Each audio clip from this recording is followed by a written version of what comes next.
नमस्कार। स्वागत है आपका सुनो कहानी में।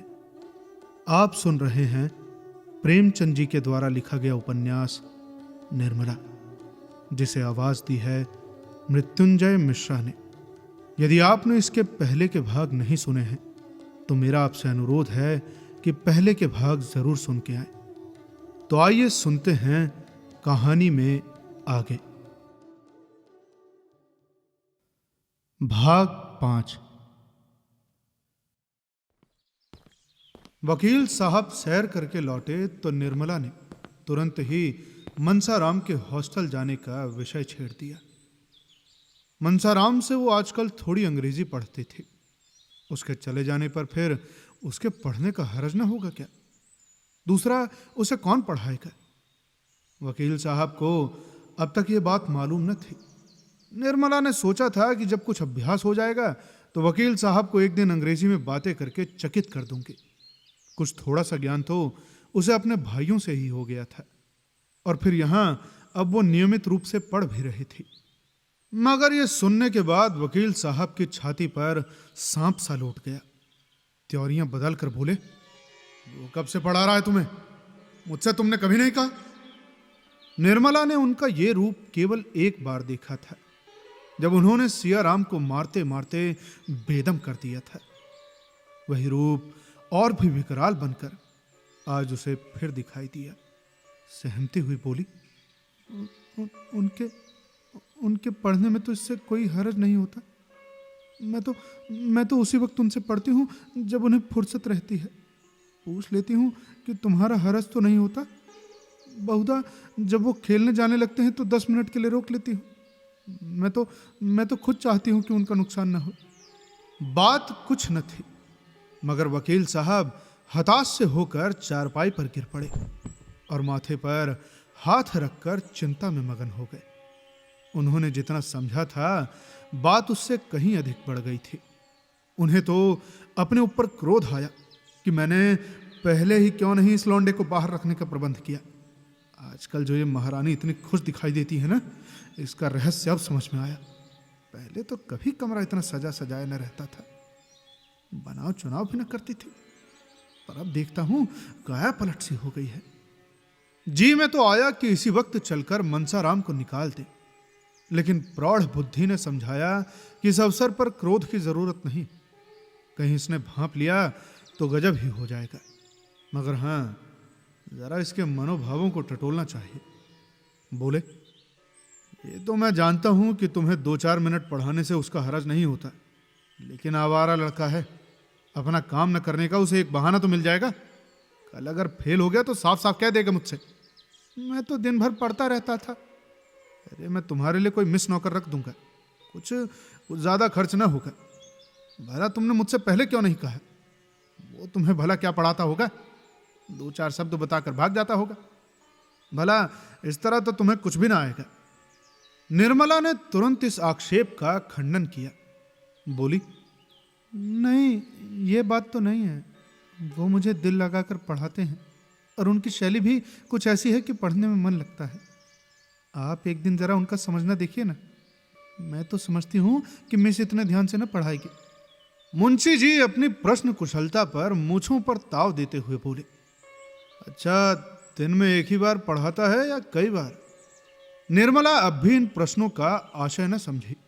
बोली, पहले तो शाम को ही पढ़ा देते थे, मगर अब कई दिनों से एक बार आकर लिखना भी देख लेते हैं।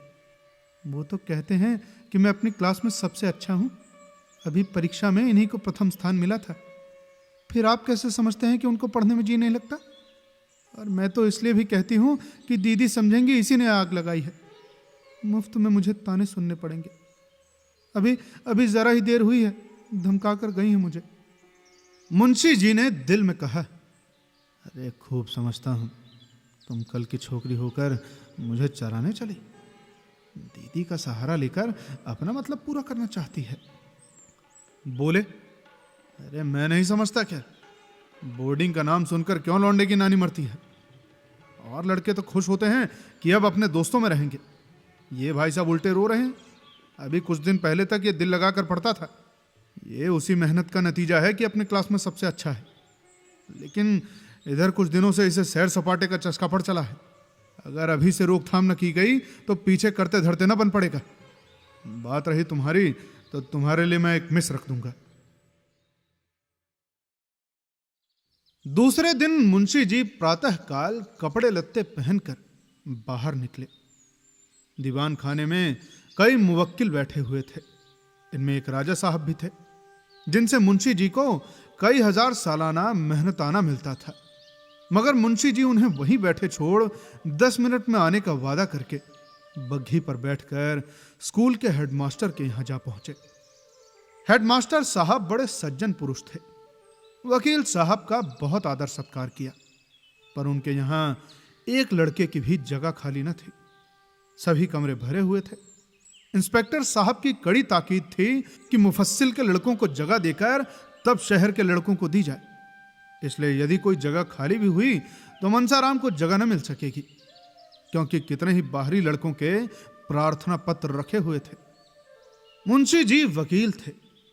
रात दिन ऐसे प्राणियों में उनका सबका रहता था, जो लोभवश असंभव को भी संभव, असाध्य को भी साध्य बना सकते थे। समझे कि शायद कुछ ले देकर काम निकल जाए। दफ्तर क्लर्क से ढंग की कुछ बातचीत करनी चाहिए। पर उसने हंसकर कहा, अरे मुंशी जी, ये कचहरी नहीं स्कूल है।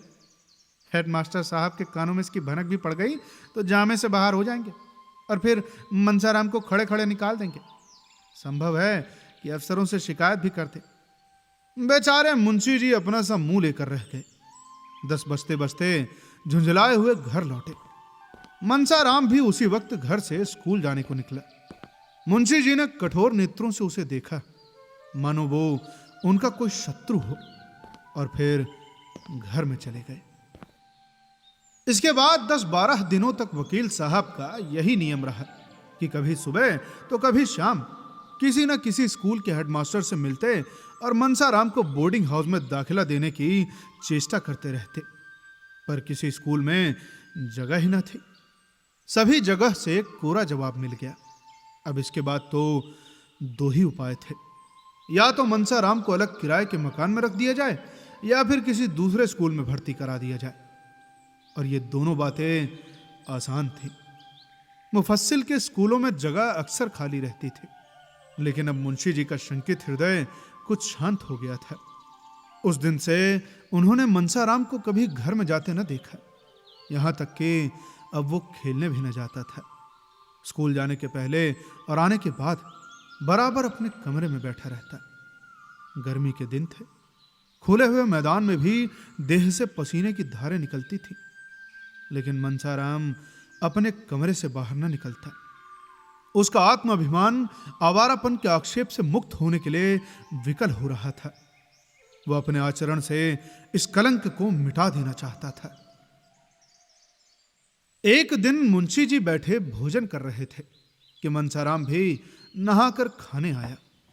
मुंशी जी ने इधर उसे महीने से नंगे बदन न देखा था। आज उस पर निगाह पड़ी तो होश उड़ गए। हड्डियों का ढांचा सामने खड़ा था। मुख पर अब भी ब्रह्मचर्य का तेज था, पर देह घुलकर कांटा हो गई थी। पूछा, आजकल तुम्हारी तबीयत अच्छी नहीं है क्या? इतने दुर्बल क्यों हो? मनसाराम ने धोती ओढ़कर कहा, तबीयत तो बिल्कुल अच्छी है, तो फिर इतने दुर्बल क्यों हो? दुर्बल कहाँ हूं पिताजी, मैं इससे ज्यादा मोटा कब था। वाह, आधी देह भी नहीं है और कहते हो कि मैं दुर्बल नहीं हूं। क्यों दीदी, ये ऐसा ही था क्या? रुक्मणी आंगन में खड़ी तुलसी को जल चढ़ा रही थी। बोली, अरे दुबला क्यों होगा, अब तब बहुत अच्छी तरह लालन पालन हो रहा है ना। मैं तो गवारिन थी, लड़कों को खिलाना पिलाना नहीं जानती थी ना भाई। खोमचा खिला खिलाकर इनकी आदत बिगाड़ देती थी। पर अब तो वो एक पढ़ी लिखी गृहस्थी के कामों में चतुर औरत पान की तरफ फेर रही है ना। दुबला हो उसका दुश्मन। अरे दीदी, तुम बड़ा अन्याय करती हो। भला तुमसे किसने कहा कि लड़कों को बिगाड़ रही हो? जो काम दूसरों के किए ना हो सके वो तुम्हें खुद कर देना चाहिए। ये नहीं कि घर से कोई नाता ना रखो। अरे जो अभी खुद लड़की है वो लड़कों की देख रेख क्या करेगी? ये तुम्हारा काम है। अरे जब तक अपना समझती थी करती थी, जब तुमने गैर समझ लिया तब मुझे क्या पड़ी है कि तुम्हारे गले से चिपटूं। पूछा, क्या दिन से दूध नहीं पिया? जाके कमरे में देखा, नाश्ते के लिए जो मिठाई भेजी गई थी वो पड़ी सड़ रही है। मालकिन तो समझती हैं मैंने तो खाने का सामान रख दिया, कोई न खाए तो क्या मुंह में डाल दूं। तो भैया इस तरह वे लड़के पलते होंगे जिन्होंने कभी लाड़ प्यार का सुख नहीं देखा। तुम्हारे लड़के बराबर पान की तरफ फेरे जाते रहे हैं, अब अनाथों की तरह रहकर सुखी नहीं रह सकते। मैं तो बात साफ कहती हूँ भाई, बुरा मानकर ही कोई क्या कर लेगा। उस पर सुनती हूँ कि लड़के को स्कूल में रखने का प्रबंध कर रहे हो। अरे बेचारे को घर में आने तक की मनाही है, मेरे पास आते भी डरता है, और फिर मेरे पास रखा ही क्या रहता है जो जाकर खिलाऊंगी। इतने में मनसा राम 2 फुलके खाकर उठ खड़ा हुआ। मुंशी जी ने पूछा, अरे खा चुके? अरे तुम्हें बैठे अभी 1 मिनट से ज्यादा नहीं हुआ, तुमने खाया क्या भाई? 2 ही फुलके तो लिए थे। मनसा राम ने सकुचाते हुए कहा, दाल और तरकारी भी तो थी, ज्यादा खा जाता हूं तो गला जलने लगता है, वो खट्टी खट्टी डकारें आने लगती हैं। मुंशी जी भोजन करके उठे तो बहुत चिंतित थे। अगर यूं ही दुबला होता गया तो उसे कोई भयंकर रोग पकड़ लेगा। उन्हें रुक्मणी पर इस समय बहुत क्रोध आ रहा था। उन्हें यही जलन है कि मैं घर की मालकिन नहीं हूं। ये नहीं समझती कि मुझे घर की मालकिन बनने का क्या अधिकार है। अरे भाई, जिसे रुपये का हिसाब तक नहीं आता वो घर की स्वामिनी कैसे हो सकती है? बनी तो थी साल भर तक मालकिन, 1 पाई की बचत न होती थी। इस आमदनी में रूपकला 200-250 रुपए बचा लेती थी, और इनके राज में वही आमदनी खर्च को भी पूरी न पड़ती थी। अरे कोई बात नहीं, लाड प्यार ने इन लड़कों को चौपट कर दिया। इतने बड़े बड़े लड़कों को इसकी क्या जरूरत है कि अब कोई खिलाए तो खाए? इन्हें तो खुद अपनी फिक्र करनी चाहिए। इसके बाद मुंशी जी दिन भर उसी उधेड़ बुन में पड़े रहे। 2-4 मित्रों से भी जिक्र किया। लोगों ने कहा, अरे भाई उसके खेल कूद में बाधा न डालिए, अभी से उसे कैद न कीजिए। खुली हवा में चरित्र के भ्रष्ट होने की उससे कम संभावना है जितनी बंद कमरे में है। हाँ, कुसंगत से जरूर बचाइए, मगर यह नहीं कि उसे घर से निकलने ही न दीजिए। भला युवावस्था में एकांतवास चरित्र के लिए बहुत ही हानिकारक है भाई। मुंशी जी को अब जाकर अपनी गलती मालूम हुई। घर लौटकर मनसा राम के पास गए। वह भी स्कूल से आया था और बिना कपड़े उतारे एक किताब सामने खोलकर सामने खिड़की की ओर ताक रहा था। उसकी दृष्टि एक भिखारिन पर लगी हुई थी जो अपने बालक को गोद में लिए भिक्षा मांग रही थी। बालक माता की गोद में बैठा ऐसा प्रसन्न था मानो किसी राज सिंहासन पर बैठा हो। मनसाराम उस बालक को देखकर रो पड़ा। ये बालक क्या मुझसे अधिक सुखी नहीं है? इस अनंत विश्व में ऐसी कौन सी वस्तु है जिसे इस गोद के बदले वो पाकर प्रसन्न हो? अरे ईश्वर भी ऐसी वस्तु की सृष्टि नहीं कर सकते। ईश्वर ऐसे बालकों को जन्म ही क्यों देते हैं जिनके भाग्य में मात्र वियोग का दुख भोगना बदा हो? आज मुझसे अभागा संसार में और कौन है? किसे मेरे खाने पीने की, मरने जीने की सुध है? अगर मैं आज मर भी जाऊं तो किसके दिल को चोट लगेगी? पिता को अब मुझे रुलाने में मजा आता है। वो तो मेरी सूरत भी नहीं देखना चाहते। यहां तक कि मुझे तो घर से निकाल देने की तैयारियां हो रही हैं। आह माता, तुम्हारा लाडला बेटा आज आवारा कहां जा रहा है? वही पिताजी जिनके हाथ में तुमने हम तीनों भाइयों के हाथ पकड़ाए थे, आज मुझे आवारा और बदमाश कह रहे हैं। क्या मैं इस योग्य भी नहीं कि इस घर में रह सकूं? ये सोचते सोचते मनसाराम अपार वेदना से फूट फूट कर रोने लगा। उसी समय तोताराम कमरे में आकर खड़े हो गए। मनसाराम ने चटपट आंसू पोंछ डाले और सिर झुकाकर खड़ा हो गया। मुंशी जी ने शायद पहली बार उसके कमरे में कदम रखा था। मनसाराम का दिल धड़कने लगा कि देखें आज क्या आफत आती है। मुंशी जी ने उसे रोते देखा तो एक क्षण के लिए उनका वात्सल्य घोर निद्रा से चौंक पड़ा। घबरा कर बोले, क्यों रोते क्यों हो बेटा? किसी ने कुछ कहा है क्या? मुझसे बताओ। मनसाराम ने बड़ी मुश्किल से उमड़ते हुए आंसुओं को रोक कर कहा, जी नहीं, रोता थोड़ी हूं। कहाँ रोता हूं? तुम्हारी अम्मा ने तो कुछ नहीं कहा ना? जी नहीं, वो तो मुझसे बोलते ही नहीं। क्या करूं बेटा, शादी तो इसलिए की थी कि बच्चों को माँ मिल जाएगी, लेकिन वो आशा पूरी नहीं हुई। तो क्या बिल्कुल नहीं बोलती? जी नहीं, इधर इधर महीनों से नहीं बोली। विचित्र स्वभाव की औरत है, मालूम ही नहीं होता कि क्या चाहती है। मैं जानता कि उसका ऐसा मिजाज होगा तो कभी शादी न करता। रोज एक न एक बात लेकर उठ खड़ी होती है। अरे उसने तो मुझसे कहा था कि भला ये दिन भर न जाने कहाँ गायब रहता है। अब भाई मैं उसके दिल की बात क्या जानता था। मैं तो समझा कि तुम कुसंगत में पड़कर शायद दिन भर घूमा करते हो। कौन ऐसा पिता है जिसे अपने पुत्र को आवारा फिरते देखकर रंज न हो। बस इसीलिए मैंने तुम्हें बोर्डिंग हाउस में रखने का निश्चय किया था। बेटा, इसके अलावा और कोई बात नहीं थी। मैं तुम्हारा खेलना कूदना बंद नहीं करना चाहता था। तुम्हें क्या बताऊं, तुम्हारी ये दशा देखकर मेरे दिल के टुकड़े हुए जाते हैं। ये तो कल मुझे मालूम हुआ कि मैं भ्रम में था। ऐसा करो बेटा, तुम शौक से खेलो, सुबह शाम मैदान में निकल जाया करो। ताजी हवा से तुम्हें लाभ होगा। जिस चीज की जरूरत हो मुझसे कहो, उनसे कहने की जरूरत नहीं। समझ लो कि वो घर में है ही नहीं। बेटा, तुम्हारी माता छोड़कर चली गई तो मैं तो हूं। बालक का सरल निष्कपट हृदय पितृ प्रेम से पुलकित हो उठा। मालूम हुआ कि साक्षात भगवान खड़े हैं। नैराश्य और शोभ से विकल होकर उसने मन में अपने पिता को निष्ठुर और न जाने क्या क्या समझ रखा था। विमाता से उसे कोई गिला न था। अब उसे ज्ञात हुआ कि मैंने अपने देवतुल्य पिता के साथ कितना अन्याय किया है। पितृ भक्ति की एक तरंग सी हृदय में उठी और वो पिता के चरणों पर सिर रखकर रोने लगा। मुंशी जी करुणा से विह्वल हो गए। जिस पुत्र को क्षण भर आंखों से दूर देखकर उनका हृदय व्यग्र हो उठता था, जिसके शील, बुद्धि और चरित्र का अपने पराये सभी बखान करते थे, उसी के प्रति उनका हृदय इतना कठोर क्यों हो गया। वो अपने ही प्रिय पुत्र को शत्रु समझने लगे, उसको निर्वासन देने को तैयार हो गए। निर्मला पुत्र और पिता के बीच में दीवार बनकर खड़ी थी। निर्मला को अपनी ओर खींचने के लिए पीछे हटना पड़ता था और पिता तथा पुत्र में अंतर बढ़ता जाता था। फलतः आज ये दशा हो गई कि अपने अभिन्न पुत्र से उन्हें इतना छल करना पड़ रहा है।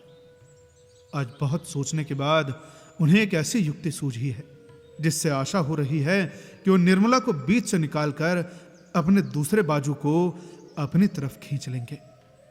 उन्होंने इस युक्ति का आरंभ भी कर दिया है, लेकिन इसमें अभिष्ट सिद्ध होगा या नहीं, इसे कौन जानता है। जिस दिन से तोताराम ने निर्मला की बहुत मिन्नत समाजत करने पर भी मनसाराम को बोर्डिंग हाउस भेजने का निश्चय किया था, उसी दिन से उसने मनसाराम से पढ़ना छोड़ दिया। यहां तक कि बोलती भी न थी।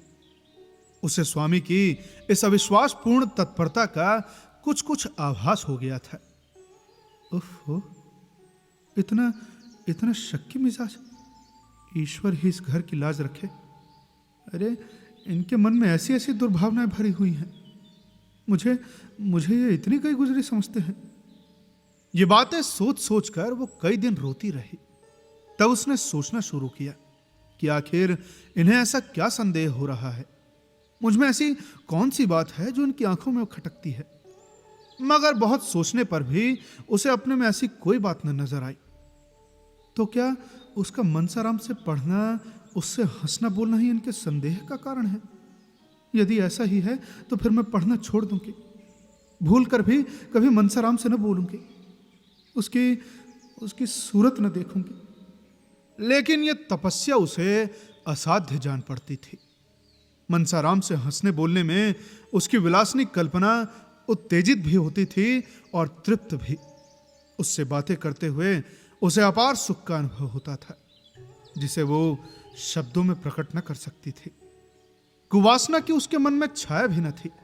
वो तो बेचारी स्वप्न में भी मनसाराम से कलुषित प्रेम करने की बात तक न सोच सकती थी। प्रत्येक प्राणी को अपने हमजोलियों के साथ हंसने बोलने की जो एक नैसर्गिक तृष्णा होती है, ये तो उसी की तृप्ति का एक अज्ञात साधन था। मगर अब वह तृप्त तृष्णा निर्मला के हृदय में दीपक की भांति जलने लगी। रह रह कर उसका मन किसी अज्ञात वेदना से विकल हो जाता। खोई हुई किसी अज्ञात वस्तु की खोज में इधर उधर घूमती फिरती, जहां बैठती वहां बैठी ही रह जाती, किसी काम में जी न लगता। हाँ, जब मुंशी जी आ जाते तो अपनी सारी तृष्णाओं को नैराश्य में डुबाकर उनसे मुस्कुराकर इधर उधर की बातें करने लगती। कल जब मुंशी जी भोजन करके कचहरी चले गए तो रुक्मणी ने निर्मला को खूब तानों से छेदा। अरे जानती तो थी कि यहां बच्चों का पालन पोषण करना पड़ेगा, तो क्यों घर वालों से नहीं कह दिया कि वहां मेरा विवाह ना करो? अरे वहां जाती ना जहां पुरुष का सिवा और कोई ना होता। अरे वही ये बनाव चुनाव और छवि देखकर खुश होता, अपने भाग्य को सराहता। ये बुढ़ा आदमी तुम्हारे रंग रूप हाव भाव पर क्या लट्टू होगा? अरे इसने इन्हीं बालकों की सेवा करने के लिए तुमसे विवाह किया है, भोग विलास के लिए नहीं। वो बड़ी देर तक घाव पर नमक छिड़कती रही, पर निर्मला ने चूं तक न की। वो अपनी सफाई तो पेश करना चाहती थी, पर कर न सकती थी। अगर कहे कि मैं वही कर रही हूं जो मेरे स्वामी की इच्छा है, तो घर का भांडा फूटता है। अगर वो अपनी भूल स्वीकार करके उसका सुधार करती है, तो भय है कि उसका न जाने क्या परिणाम हो। वह यों बड़ी स्पष्टवादिनी थी। सत्य कहने में उसे संकोच या भय न होता था, लेकिन इस नाजुक मौके पर उसे चुप्पी साधनी पड़ी। अब इसके सिवा दूसरा उपाय ही क्या था? वो देखती थी कि मनसाराम बहुत विरक्त और उदास रहता है। वो ये भी देखती थी कि वो दिन दिन दुर्बल होता जाता है, लेकिन उसकी वाणी और कर्म दोनों ही पर मुहर लगी हुई थी। चोर के घर चोरी हो जाने से उसकी जो दशा होती है, वही दशा इस समय निर्मला की हो रही थी। अब कहानी में आगे क्या होता है, ये जानने के लिए जुड़े रहिए सुनो कहानी के साथ। और अगर कहानी अच्छी लगी हो तो शेयर करें अपने दोस्तों और फैमिली के साथ। सब्सक्राइब करें हमारे चैनल को, फॉलो करें हमारे फेसबुक पेज और इंस्टाग्राम पेज को, ताकि आगे कोई भी जानकारी हो तो हम आपको उसी पे दे सके। मिलते हैं आपसे अगले भाग में। तब तक के लिए सुनते रहिए सुनो कहानी की अन्य कहानियां। धन्यवाद।